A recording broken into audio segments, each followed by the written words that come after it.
Masmavi Mutfak'ta hoş geldiniz. Sevgili arkadaşlarım, bugün yine çok makul bir malzemeyle ister kahvaltınıza ister çay saatlerinize böyle kat kat nefis bir çörek tarifim var. Hemen başlıyorum. İyi seyirler dilerim. Tarifimiz için gerekli malzemeler: 1 su bardağı ılık süt. Ben genelde buzdolabından bir su bardağı süt, yarım su bardağı da kaynar su ekliyorum. Yani dolayısıyla ılık bir harç elde etmiş oluyoruz. Hani kettle'da kaynatıyorum hemen. Aklınızda bulunsun. Onu da bir karıştırdım su kaynar olduğu için. 1 tane yumurta akı. 1 tatlı kaşığı şeker. 1 tatlı kaşığı tuz. Tuzu gösteriyorum size. Bakın çok da tepeli değil. Hafif tepeli. Şöyle bir karıştıralım. 1 paket toz maya veya yarım paket yaş maya da ekleyebilirsiniz. Mayamızı şöyle bir karıştırdık. Unumuzu ekleyerek hamurumuzu bir kabaca toparlayalım. Toplam un miktarı 3-3,5 su bardağı kadar. Burada kontrollü eklerseniz kıvamını sağlayabilirsiniz. Şöyle bir kaşıkla kabaca toparladım. Bu aşamada 1 yemek kaşığı yumuşamış tereyağımızı ilave ediyoruz. Ben onu gram olarak da tarttım sevgili arkadaşlarım. Tam 60 gram ediyor. Hani bir yemek kaşığı ne kadar diye sorarsanız hassas tartısı olanlar da tartabilir. Tereyağı ekledikten sonra elimle hamuru yoğurmaya başlıyorum. Yani burada güzelce seri bir şekilde yoğurun ki hamurunuz böyle ne diyoruz biz, fıstık gibi olsun. Bakın şöyle kontrollü demek bu demek. Kenardaki unumdan biraz ilave ediyorum elimle. Ve yoğurmaya devam ediyorum. Yoğurma esnasında da bunu da size göstermek istedim. Hamuru böyle katlayarak yoğurursanız çok daha güzel bir hamurunuz olur. Bazen soruyorsunuz, Selva Hanım bizde hamur elimizi bırakmıyor diye. Hem seri yoğurun hem katlayarak yoğurun. Bu şekilde hamurunuz kasenizi komple tertemiz yapacaktır. Yaklaşık 5 dakika yoğurdum, 4-5 dakika. Bakın sevgili arkadaşlarım, oldukça yumuşak bir hamur elde ettik ve hamurumuzu mayalanmaya bırakalım. Hamurumuz mayalanırken biliyorsunuz bir yumurta sarımız vardı. Onun da yüzeyini örtün. İşlemimiz uzun sürecek, yoksa yumurta sarısı kurur, ziyan olur. Hamurumuzun mayası geldi. Şöyle bir havasını aldım ve un serptiğim tezgaha komple hamurumuzu bir hamur kartıyla alalım. Tarifimizde ben tam 9 beze çalışıyorum. Ama siz diyorsanız ki daha fazla çıksın, daha minik minik olsun, 2 tepsi yapmak istiyorum diyorsanız 18 beze alın, 2 tepsi yapın, 20 beze alın, minik minik yapın. Artık bunu nasıl isterseniz, bunu tamamen size bırakıyorum. Ben büyükçe, yani 1 kişilik büyük çörekler yaptım. 9 tane beze alıp hepsini de güzelce bezeliyoruz. Bu arada dikkatinizi çekerim, hamurumuz çok güzel. Dolayısıyla elimizi hiç unlamıyoruz. Elimden geldiğince şöyle hepsi aynı büyüklükte olsun dedim ama bakın o ikinci bıraktığım biraz küçük oldu. Onu da ne yaptım? Sonradan bir tanesinden, gözüme büyük gelen bir tanesinden biraz bölüp onu da aynı büyüklüğe getirdim. Biliyorsunuz ben videolarımda hiçbir ayrıntıyı sizden kesmiyorum. Hepsini gösteriyorum.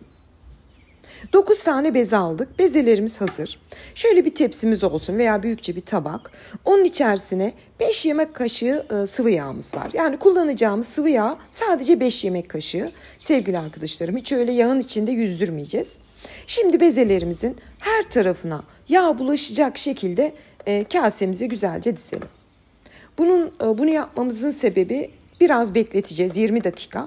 Yağı verdiğimiz için beze çok yumuşayacak ve kendini salacak. Dolayısıyla çok oklava kullanmadan elimizde birkaç dokunuşta bütün bezelerimizi açacağız.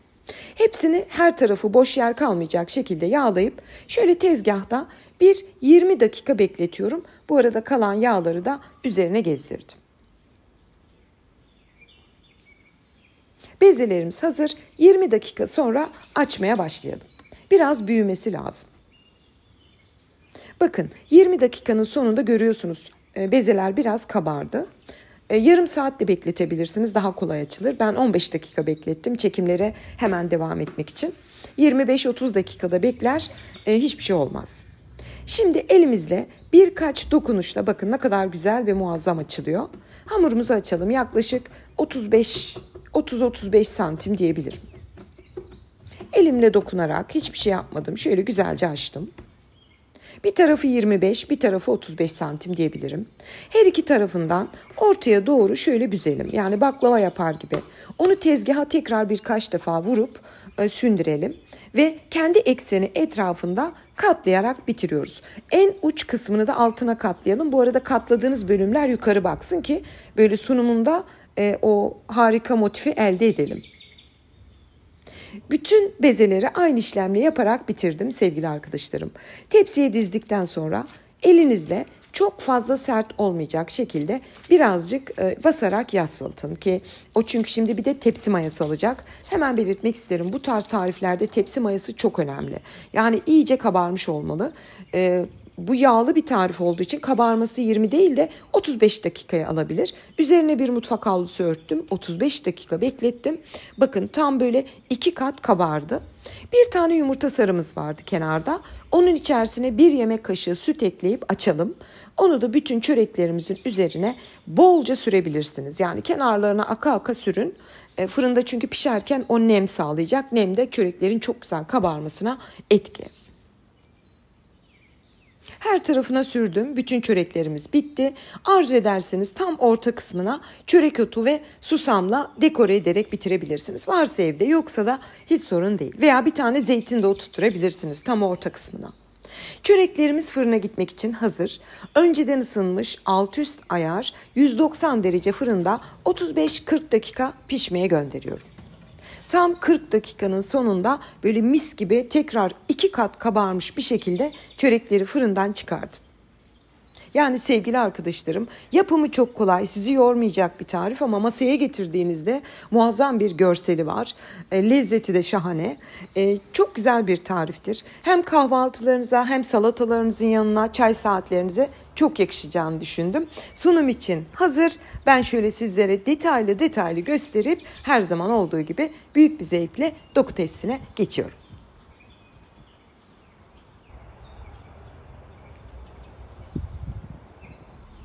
Sadece 1 yemek kaşığı tereyağı kullandık ve 5 yemek kaşığı sıvı yağ. Yani bu tarz tariflerde genelde 150 gram tereyağı, 200 gram tereyağı kullanılır ama hiç gerek yok.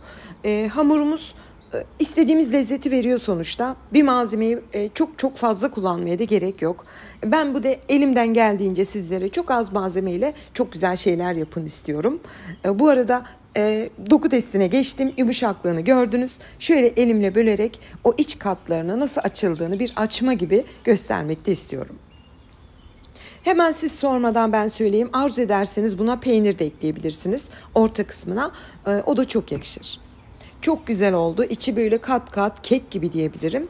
Sevgili arkadaşlarım, bugün sizlere görseli çok güzel, lezzeti de şahane bir çörek tarifi hazırladım. Şimdiden yapacak tüm arkadaşlarıma afiyet, bal, şifa olsun. Yeni tariflerimde görüşmek ümidiyle.